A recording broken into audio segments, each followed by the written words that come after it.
Waste pickers at work, they actually mitigate climate change. When they go home, they have to adapt to climate change. ಆದರೆ ಇದು ಏನು ಹೊಸದೇನು ಹೇಳ್ತಾ ಇಲ್ಲ. ಈ sewage form ಅನ್ನೋದು 1913 start ಆಗಿದೆ. ಬೆಂಗಳೂರಿನಲ್ಲಿ ಬಹುಶಃ 1940 they have found that the importance of nutrients, both sewage and urban solid waste are resources. Narayan Reddy was a famous organic farmer. He would talk about the time when bullock carts would bring fresh produce to the KR market and take back all the waste greens, and then that was put on the soil till plastics came in.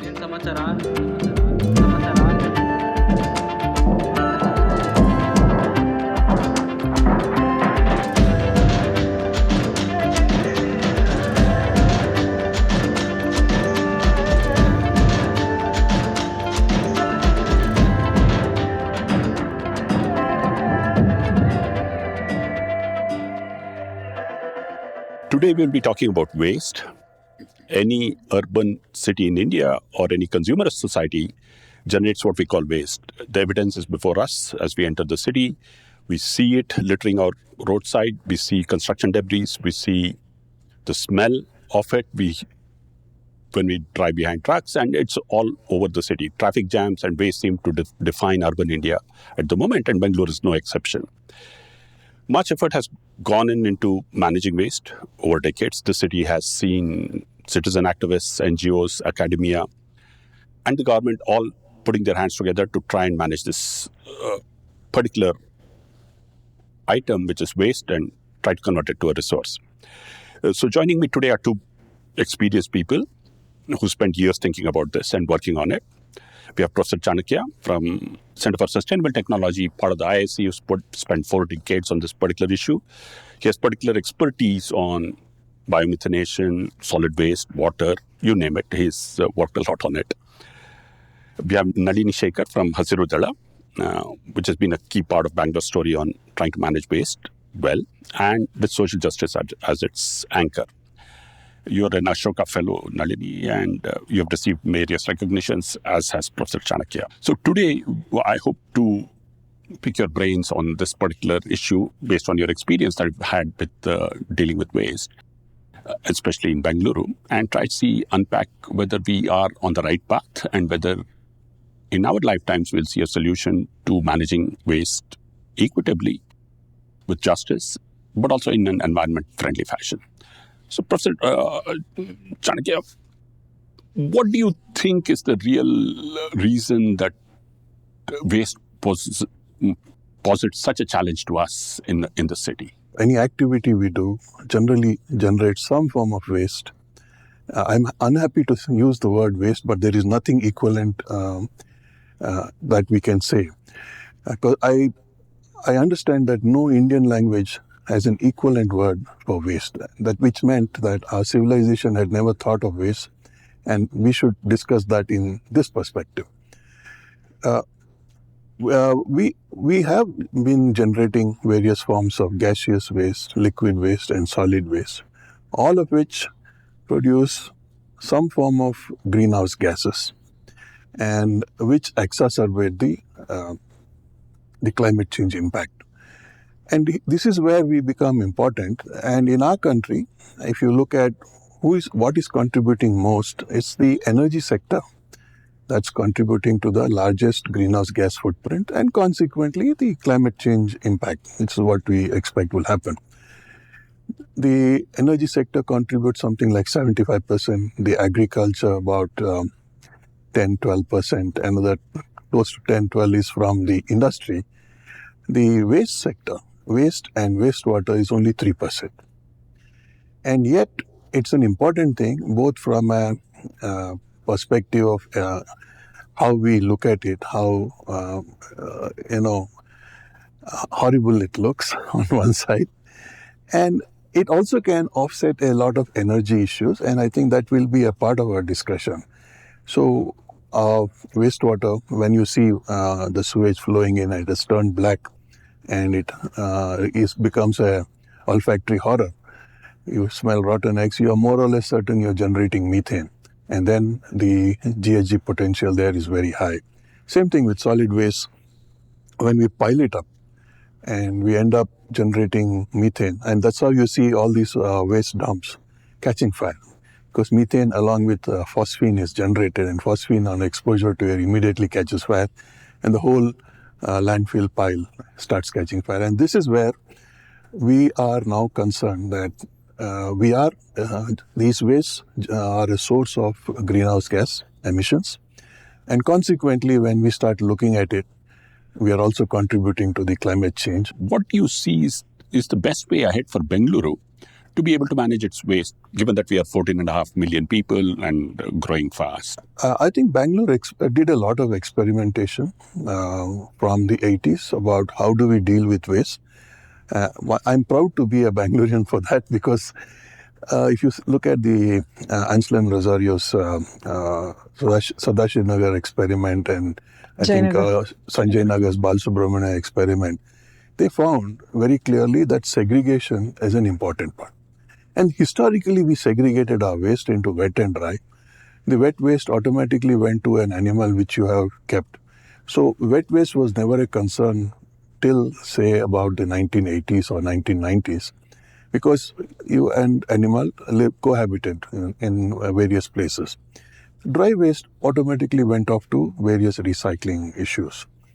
But this is where, at this cusp of this period, in 87, 88, the various efforts that Bangalore tried to make compost way back in 1947. Right. I think the national biochemist C.N. Acharya said, how do we make this mixed waste from households into a good compost?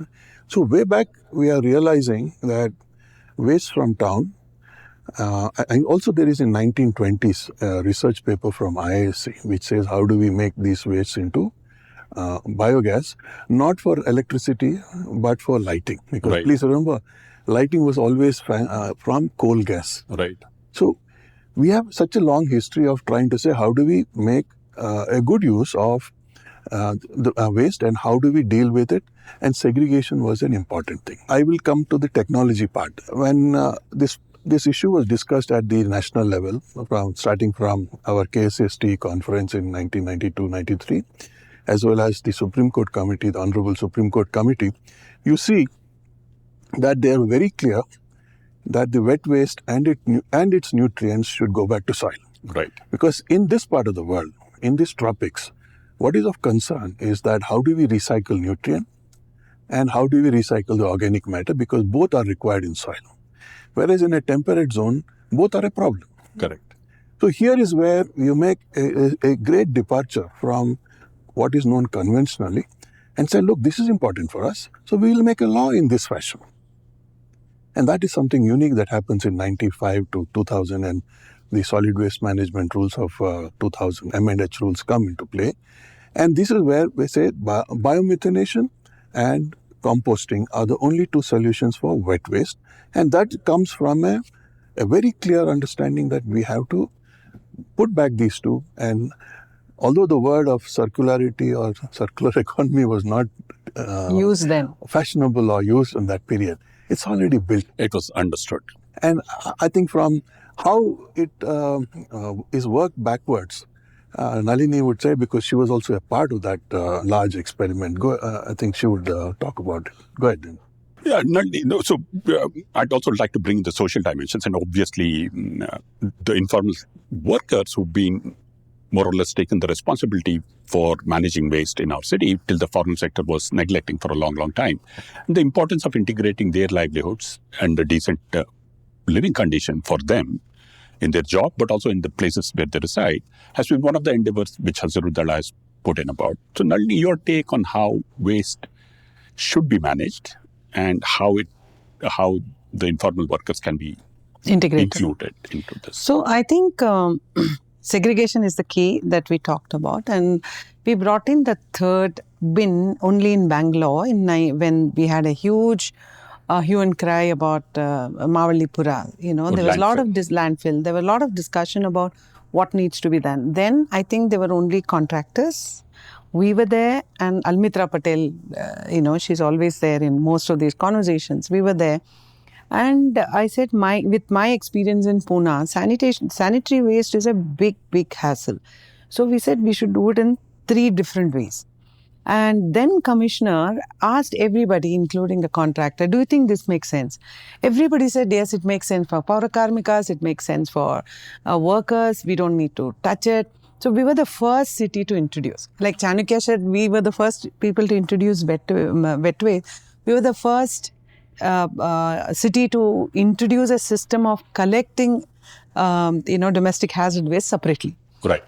Right. So, so that was the workers' view that we started doing it, and also when city doesn't provide the collection properly, and there is a gap in service, it's always been the informal sector who served us. Yes. Right. So, and when the system of integration happened, door-to-door collection system started in Bangalore. There were quite a few waste pickers who entered into Paura Karmikas or the PKs. So, but there were also a lot of other people on the street still picking waste. And it went into, recycling industry. So, many people think, why can't recyclers do it? That is the new thing, even the BSWML is talking. Recyclers are actually industrialists. They want the raw material in one particular way. They cannot take your waste and say, okay, I'll do it. But it is the sweat and labor and knowledge and skill of the workers, informal workers, who do that segregation, make it well to be used by the recycler as an input for their industry, right? So there has been a huge contribution economically. Now we know that every waste picker who go on the street creates 24 jobs in the recycling value chain. And we also know with our study, we have shown that 84 crores of rupee for collection and transport was saved by waste pickers. We calculated only for 15,000 waste pickers. About 2011 or 12, we did the study. So there is a huge human workers available with knowledge and skill. We don't want people to look at waste pickers as, dirty people, Dalit, and they used to use the word called chappar in Bangalore. I speak Kannada, but I didn't know what is chappar. And finally, we found out that it is a meaning, it means people holding their stolen goods on the shoulder, which we refused to use it. And we refused, if anybody called us chappar, we said, no, we are not, right? So the existence of them has always been there. Even there are itinerant buyers, right? A paper, you never throw newspaper, you Correct. sell it, right? And there was time when people used to come and give vessels to you and buy your clothes, take back your clothes. So there are a lot of initiatives happening. But when we looked at what their journey has been, in the beginning, it was the coal. They would pick up coal from all the hotels, and then along the railway track, they would collect. Then came the bones. They would collect bones and then dry it and send it to the industry. Then came paper in the value chain. Milk packet. That came much later. First was paper. Okay. Then iron filings, because India, we were growing so big and a lot of buildings were being built. So people came with the magnets and started collecting iron filings. Then the introduction of plastic. Right. So all till what I told you, till the introduction of plastic, anything that came into the supply chain would go back to supply chain of industry, recycling industry. Once the plastic was introduced and once there was no technology to manage certain kinds of plastic, the issue started coming up. Right. So today we have 3 layers in our packaging, which you can't do anything with it other than sending it to burning it, right? So we have to look at how our consumption pattern has changed, our comfort. Today, every 5 minutes, 7 minutes, I want this delivered. So they do packaging, and we want it cheap. So the packaging it was introduced, which is really not conducive to your climate change and for the environment or collection. So that is how traditionally waste pickers have been doing.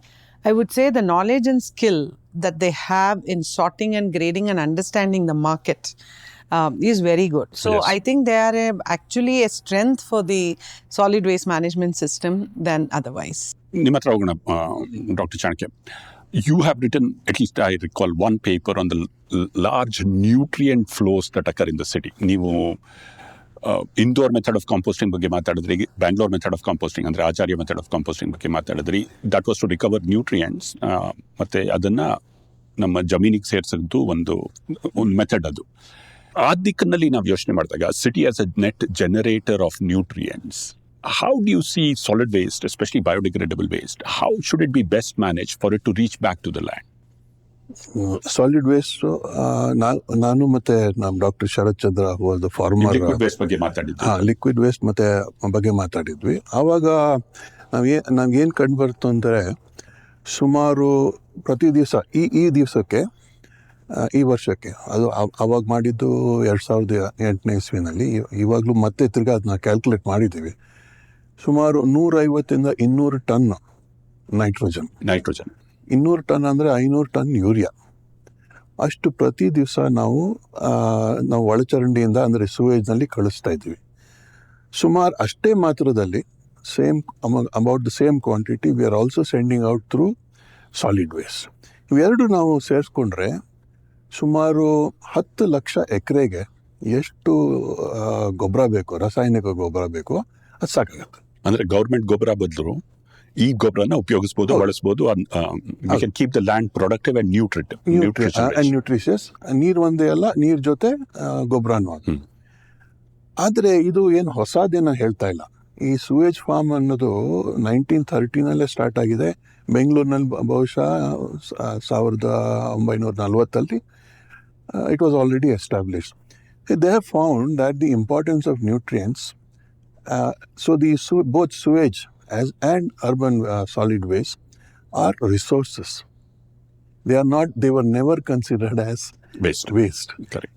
The concept of waste, as Nalini brought it out, comes when we bring in plastics to the whole thing and envelop it in plastic and make it impossible to segregate. So that is the quantum, anywhere between 150 to 200 tons of nitrogen from the sewage system. We as humans, and please don't ask me how I find these numbers, generate about 300 grams of feces, right, as adults, and in also there's almost a similar quantity as wet waste. And both of it have the same source of nitrogen that was then, and this is what we use in the crop to raise our food, and right. all of this has come from the food system. So it has to go back to the crop. If you want to really look at circularity, if you really want to look at sustainability, and this has already been proven. We are not asking something very new. ಏನು ಹೊಸದು ನಾವು ಹೇಳ್ತಾ ಇಲ್ಲ. Correct. So ಅವ್ರು ಏನು ಒಂದು ಒಳ್ಳೇದು ಏನು ಮಾಡಿದ್ರು ಅಂದರೆ, ಇದರಲ್ಲಿ ಸೀಮೆ ಹುಲ್ಲು ಅಂತ ಬೆಳೆಸೋರು. I think one of those Kamdhenu type of bajra relative cousin, and so you grow them in large quantities, feed it back to cattle, so you break the pathogen chain. So all the epidemic part is also broken, you get milk, and there is circularity. Right. Now in modern times, we can think even more better than this with technologies. I just want to push you on that particular element because it's a favorite of mine too, that distancing of animals from the city then breaks the sort of feeding chain, because now you have put the city for human beings and domestic animals are pushed away, right? So that breaks a chain. This has been our source of sustainability as to why we maintained a certain kind of animals in a house. Right. So when you raise a crop, you take the grain, the straw is taken by the animal that you have raised. It could be a goat, a buffalo, or a cow. And all the waste goes back to the land, so there is complete circularity. Yes. We are not inventing circularity just now. No, for sure. But Narayan Reddy was a famous organic farmer. I'm sure that you may have met him at one point of time. He would talk about the time when bullock carts would bring fresh produce to the KR market and take back all the waste greens, and then that was put on the soil till plastics came in, and that was the defining moment. How then do we deal with the growth of cities as multi-story building, the consumer waste and the commercial waste that is now being generated, and the presence of plastics. How would Hasiru Dala conceptualize dealing with it? First, let's say in multi-story buildings and apartments, as we call them. How do you deal with that? Actually, apartment is the easiest. Is the easiest. But tell us, because many of our viewers will be from residing in apartments and flats. So segregation at source, 2 bin 1 bag, we experimented in 1,000 households with citizens. Right. It was not Hasiru Dala's concept. It is a citizens concept which we took it and did it for 100,000 households and said these are the things should go. So I think segregation is the key. 2 bin 1 bag has worked. Not only in cities like this, we have experimented that in rural area. Rural area is much easier to manage. And we have made zero waste, gram panchayats. In many panchayats, we have done it. And here also, even in the ward, I tell you, waste management is not a rocket science. Right. It requires a proper governance. If there is a governance and also the policy should be stable. Right. New officer come, they change the policy. Another officer come, he says, no, I don't like it. He changes the policy. If the policy is in place, if we follow our bylaws is very, very strong and implemented, waste is not a big thing to manage. Correct. So 2 questions to you, because I just want to push you on this particular idea. One is the sense of the bulk generator of waste. Apartments are called as that. But at an institutional level, we have created something called the Bengaluru Solid Waste Management Limited, a corporation, an independent entity from the city corporation to manage this waste. Added to that, there is a waste to energy plant which has been set up at scale. Now, how do you react to all these 3 components? 1, bulk generation of waste. 2, the creation of BSWML. And 3, the waste to energy plant. Your thoughts on these 3?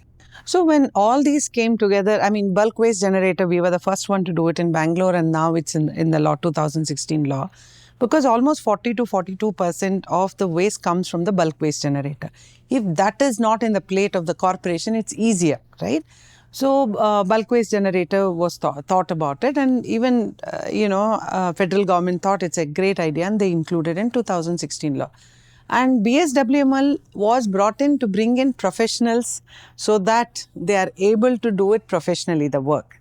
So the governance is not there, but you bring in the professional group to do it. And then above that is the governance. That was the idea behind it. But it finally, the implementation is very different. And waste to energy, we have lot of material that cannot be recycled.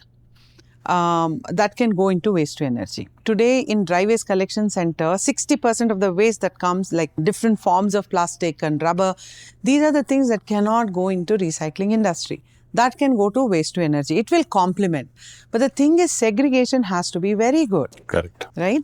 So for waste to energy, there are 5 different things they say you can't have it. A small piece of nail should not be there. Right? And then you can't send tube lights, you can't send e-waste, right? You can't send metal, any kind of metal. And you and you can't send the rubber, the tires, right? So that segregation has to happen. Who will do the segregation? People who know it, who have the skills to do it. If you are able to do that segregation, waste to energy here will work. But I don't know whether we can bring 600 tons of waste with this kind of quality waste. So then they will dump with everything. That is a challenge. See, this is again a governance. It's nothing to do with the technology. But technology itself is very expensive. They're trying to do it into electricity. It is not a cheap electricity. But we should look at it as a solution for non-recyclable. And I would even now say it is an intermediary. Best thing is not to produce those. Dr. Chanakya, your thoughts on the waste to energy system that has been currently adopted, and as Nalini was pointing out, what is the better way to manage this from a climate change perspective? The waste to energy is a last resort. Correct. When you have nothing else on hand and you have tried everything else. Please remember, I'm saying you have tried everything else, and for some reason... Sincerely. Okay, thank you. Sincerely, and then you say, okay, these are things that cannot be handled. As you said, some of the PVC, our shoes, our mattresses, and things like that. Multi-layered chip jackets. Multi-layered. The problem of these waste to energy is twofold. One, it's not viable below something like 600 tons per day capacity. And second, Viable from what perspective? Economic perspective. availability. Economic perspective and the size perspective. Right. Because you are generating something like 14 to 15 megawatts from that. Right. I mean, your installed capacity. Then somebody has to buy that power at 7 or 9 rupees, because that's the provision that we have now. And why should somebody be buying at that price when you have a solar power coming at 2 rupees something? So these are the conditions that makes it essential, without which the waste to energy plant will not function. Right. And the other thing that she highlighted, we have, when you bring in biomining, you bring in a lot of sand and silicaceous material. You bring in mattresses. Some of them have springs. So much of our problems come when you get in things there which should not be there in the first place. And third, you have both fly ash and bottom ash. That today is classified as hazardous. So you don't know what to do. You don't know how to reuse this. And if you are able to make them back into something like a base layer for the road and bricks for the houses, after considering it clearing the safety angle, then we are a little more into the circularity. And of course, the power is sensibly used. Right. Otherwise, these are technological problems. And the third part is that you are emitting a whole lot of sulfur dioxide, nitrous oxides. So when it's good to do something called a life cycle analysis into the waste to energy to see what would be the larger damage that you're causing. See, you're burning it off, you're thinking you're meeting the standards of our chimneys, norms, you're meeting the temperature norms, so everything is okay. But there is always some amount of fugitive emissions. These are things that we need to also look into. Right. When it is run suboptimally. This is not a solution to a small town. Right. Because it's viable only at a large scale. And no city in India can produce 600 tons of those kind of rejects. Right. Correct. Even for Delhi, So there's a challenge to the scale of that operation and the kind of rejects that should go there to burn it and the economies that will be generated through it. But one of the things that I wanted to ask you, and you can also respond, Professor Chanakya, is the whole business of transporting from the source of generation to the final disposal point, whether it be a biomethanation plant, a composting yard, a recyclable plant, or a waste to energy plant. How does that system function, and is it optimized now, and can it be done better? I think, I promote decentralized waste management, but in a city like Bangalore, we should be open to both. Because decentralized and centralized. Where possible, do the decentralized, that's the first priority. And then where there is no, it has to be centralized. And right now, the way that the policies are changing, they're bringing in much more sophisticated, mechanized compressors and all that to take. But segregation is not there. I mean, Almitra always used to say, if you compress so much for the wet waste, you cannot really do a good composting, So, there are some initial things that they are doing, but it is not to take it to the landfill and put it. Right. If you are a recycler, you need, for example, we run a biogas of 40 tons. We means sustainable impact, which is part of Hasiru Dala innovation. Where is this? It is in industrial estate near Kanakpura Road. So 40 tons of waste that we supply. We cannot compress like that and take it there. Right? We make sure whoever we are servicing, bulk waste generator, they're segregating it properly. And we take that in an optimal quality that will help the biogas. Today that biogas is created and it is bottled and coming to the hotels back. And also we are also putting it into the GAIL. We are the first people to put gas for the gas station. It's a drop-in fuel in Karnataka.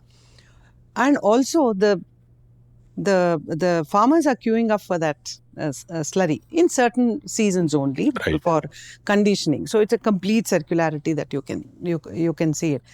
But even if it is our own facility, if we just take mixed waste, they will not accept it. It's just not possible if you don't segregate it. So, given that the Greater Bangalore Authority has been created and now there are 5 corporations and there will be 369 wards, do you think there's an opportunity once again for the BSWML and for these wards to dialogue as to how to develop a ward level plan for solid waste management? Absolutely.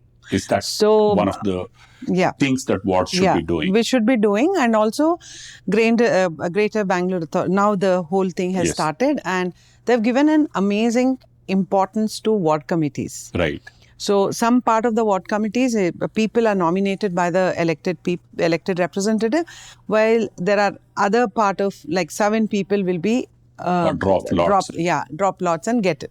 So I think as I said, the governance is the most important thing in solid waste. So there is an opportunity. There is great opportunity to do it, but there is also a hurry to do it. So we have to plan better than what it is, because suddenly we got this dirtiest city award from so everybody is running now to make sure that it doesn't come, the ranking doesn't come like that. So we have to really work. This is an opportunity to work for long term. Right. What needs to be done and not short term. And everybody feels, just give it to a contractor, he does everything, right from collection to processing. Processing is a different kind of skill set. Collection is a different skill set. Right. But to make it easy, people are saying, let's give it to one guy, let them do what they want. Give them the land, give them this. But it is not like that. It's not going to be easy. Sustainable impact is working very well, because Hasiru Dala Innovation, which is specializes in collection, and Carbon Master, which specializes in processing. So they have a joint venture. It just works well. So that is the knowledge that is already there in the city. So it should be taken, looked at it carefully, whether we can replicate this model. And collection, I think decent collection is happening in Bangalore, but still you see a lot of waste. If you are really good at making the commercial establishment and bulk generator responsible for their segregation and handing over, half the problem will be resolved. So I think this is an opportunity to relook at it. To relook at it. So I'll add one more thing. Just to in addition to the point that you would like to add, one thought on the principle of subsidiarity, where you try to sort out the problem at the lowest scale that's possible, and something on the extended producer responsibility, the EPR component of it. But your thought? What is happening and what is not known is that today we are trying to show success merely by compressing and purifying biogas, what we call CBG, for which a lot of struggle was there, and the ability to sell it, to be a seller for CBG. Both these come as a very important policy initiative of this country, which nowhere else in the world is. So you can make biogas, sell it at your doorstep as compressed biogas, or as she said, put it onto the pipe grid, gas grid, to GAIL. Now this facility makes biogas biomethanation process from this fermentable waste a very viable one. But there are at least another 10 options if you are able to collect it in a more wise fashion. For example, you have a large, I think Bangalore produces about 200 tons of banana, that rakis, or what you call the, where the banana fruits are hanging. No? The stem, not the stem, that's called the rakis. I don't know, there's a better word for it. Use rakis. 200 tons, and it's got 50% fiber.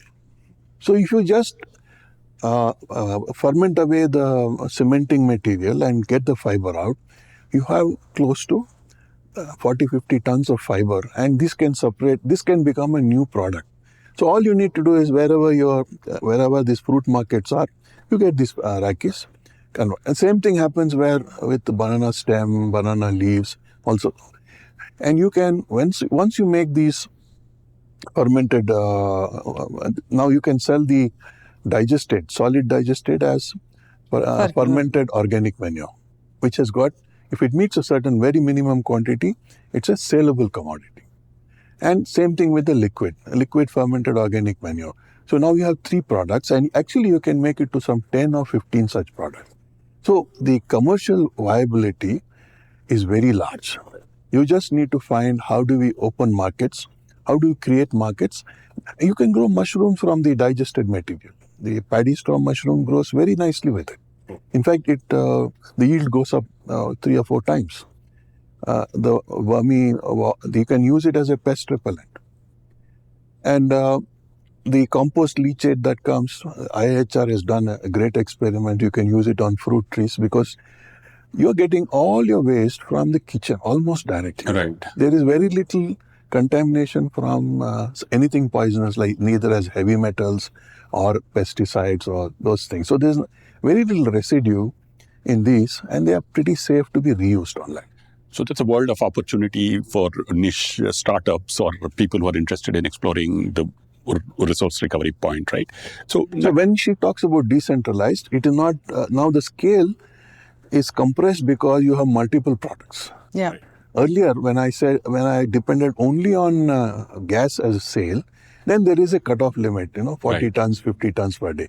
Now I can bring down the size depending on my niche source of material as well as my niche markets. Yes, but if you've set up a waste to energy which demands 600 Yes. tons, then you're stuck with the technology. It's a competitive. It's a challenge Almost. there, right? So, but I want to sort of end this very interesting discussion on technology and the possibilities that exist with this aspect of equity and justice, because we are talking about climate change. At least a lot of your work and focus has been on the people who do this job. These people occupy marginal lands, most vulnerable spaces, are impacted by the heavy flooding that we see in our cities, and some of them are close to landfills and so on and so forth, right? So their condition of living is not what it Ideal, should be, right? yeah. So where do you think the focus of the city should be as it manages its waste on those who actually do that management? Yeah, I always say waste pickers at work, they actually mitigate climate change. Right. When they go home, they have to adapt to climate change. It's really, they are doing the best thing for us by mitigating. But when they go back home, I think even we have the cell now, Climate Action Cell also, they have a lot of plans for them, for the city to reduce GHG emission. So including the vulnerability is very important. I mean, there's no one particular way to do it, but Yes. one thing that I have been focusing on, you have this public housing, right? You have multi-storied public housing. Every summer they are crying for water. Why can't we just do, rainwater harvesting there and use that material, right? In the flooding area, and a very, very simple thing that you have also helped us to do is water recharge wells. So recharge well doesn't cost much. And we have been spending so much money giving resources during the flooding season. This time when we have done it with the well diggers that you work with, so we did that. This time we didn't have to give any relief. Right. So because people with that recharging pit, wells, it Manage was dry. the waterlogging. Yeah, the waterlogging had gone, and they called and said, the waterlogging is there. By the time we reached there was no waterlogging. So my question to you, Nalini, is that should it be the job of the BWSMRT or should it be the job of the Climate Action Cell? I think they have to collaborate. They have to collaborate, right? So you can't be that solid waste is managed as an exclusive technical object, but it should also look at the governance, the social aspects of it. So I think we should bring in all these elements, I mean, also, for example, there's no budget for this, but there are little budget everywhere. How can we just bring all of them? Convergence is a key thing of all the department. And this is a greater Bengaluru authority should do. There are 6 corporations. There are some budgets that can be pooled into do something like that. I don't know how that will take next stage, but I think looking after your own people, you'll have a better services. Absolutely. So, and it's the duty also, or the from a rights-based approach, it's the duty. No, it is a solid waste management taking care of the vulnerable group. Both of them are the primary responsibility of a corporation. Here it is beautifully merging. Exactly. Yes, you raised one more issue, very critical, and for the Climate Action Cell. See, what we have seen is all our plans have been for a 100-year rainfall, which have never happened. or rarely happen. But with climate change, and you're seeing the patterns of rainfall changing, very heavy, sustained, very intense rain, obviously creating a lot of local flooding, short-term flooding. And this is where vulnerable points in the city can be monitored, and beforehand you can take action. Right. And your warning times used to be, say, 1 month. Now you are in hours. Yes. You're in Yeah. days and hours. Yeah. So this is where we need, and we have tools. Everybody has a mobile phone. You can simply start giving the alert that this is what happened, I think, in various times, that your cell phone automatically rings saying that there's going to be a flood. Correct. It has not happened in Bangalore, but I've seen in other cities. So what Hasiru Dala has done with this particular in mind is to identify the pockets where the solid waste informal workers occupy those spaces and how vulnerable they are, and therefore to take mitigation action. And we have also created a training with games and stuff like that to take care of themselves. And they're really working. This year it really worked. They were, and also we have shown how to use that Meghna app, right? I mean the app, Mega app. And Mega Sandesha. Mega Sandesha, completely, Bangalore Mega Sandesha app. They have learned how to use it, and they know, and they call authorities to come and say that it's going to rain. Please, can you come and clean it? Clean up the drain. So those kind of tools are available to use it, and it is used by people who are educated. Now we have to really make sure the people who are most vulnerable will also be able to use those technology. So I think we come to the close of a very interesting conversation, and thank you very much for the inputs that you bring, because you bring rich experience of decades in this work and a sensitivity to the topic. And it's for us as viewers to remember that what we throw away has a bearing on what society has to do to make sure that it is taken care of properly. So next time you are littering or chucking something, think about the whole structural problems that emerge because of that simple act of disposing of something. If you're in an apartment, make sure that the Residents Association is taking care of solid waste properly in tune with the authorities. And as a city, we have to also start to look at solutions which recover the nutrients from it, which are affordable and which do not contaminate the environment further. This is a city of pioneering activities in the sector which is waste, leading back to a century almost. And let us try and continue to be pioneers and not be known as the garbage city, but as a garden city that we rightfully deserve to be called. And it's a challenge for us as citizens to live up to those expectations and make Bengaluru, the city of promise and the city of delivery too of that promise. Namaskara, Bengaluru. Hey, Vidira. Arama. ಒಂದು coffee ಅಣ್ಣ.